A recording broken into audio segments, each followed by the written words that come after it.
নমস্কার বন্ধুরা, সকলকে আমার চ্যানেলে স্বাগত। আজকে চলে গিয়েছিলাম দত্তপুলিয়া অঞ্চলের হুদা গ্রামে। এই হুদা অঞ্চলে প্রতি বছর পয়লা মাঘ একটি মেলা অনুষ্ঠিত হয়। মেলা মানেই মিলন ক্ষেত্র। এই মেলার প্রধান আকর্ষণ হচ্ছে কাঠের জিনিসের দোকান। এখানে প্রচুর কাঠের জিনিসের দোকান আসে এবং তা যথেষ্ট সুলভ মূল্যেই পাওয়া যায়।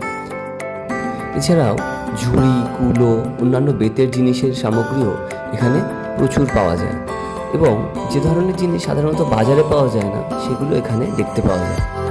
এছাড়াও এখানে দৈনন্দিন জীবনের সামগ্রী, রান্নার বিভিন্ন বাসনপত্র, কোদাল, হাতুড়ি, লোহার জিনিসপত্র এগুলো এখানে প্রচুর পরিমাণে পাওয়া যায় এবং তার সম্ভারও যথেষ্ট।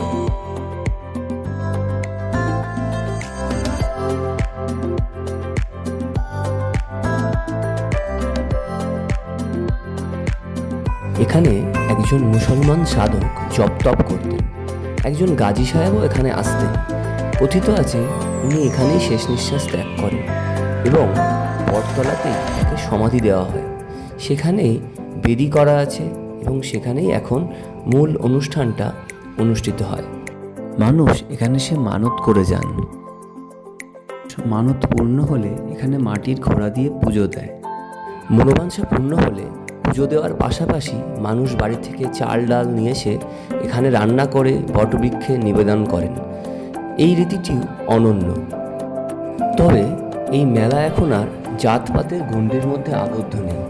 এই মেলায় সমস্ত ধর্মের মানুষই স্বতঃস্ফূর্তভাবে অংশগ্রহণ করেন। এই মেলা পয়লা মাঘে শুরু হয় এবং 7 দিন ব্যাপী চলতে থাকে।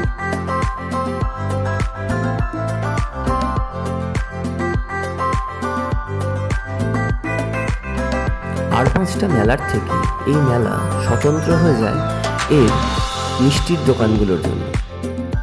যারা খেতে ভালোবাসেন তারা অবশ্যই আসবেন এবং ঘুরে দেখে যাবেন এবং অবশ্যই খেয়ে যাবেন এই মেলাটি থেকে।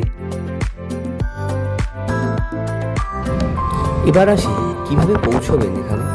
রানাঘাট স্টেশনে পৌঁছে সেখান থেকে আপনারা ছোট ম্যাজিক গাড়িগুলো করেও চলে যেতে পারেন, অথবা রানাঘাট বাস স্ট্যান্ড থেকে বাস ধরে নিয়ে দত্তপুলিয়াগামী যে কোনো বাসে উঠে পড়লেই এই মেলার পাশেই আপনাকে নামিয়ে দেবে।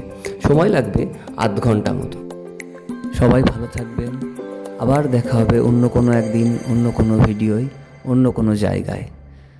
চ্যানেলটি সাবস্ক্রাইব করবেন, ভিডিওটি লাইক করবেন, শেয়ার করবেন এবং কমেন্ট করবেন।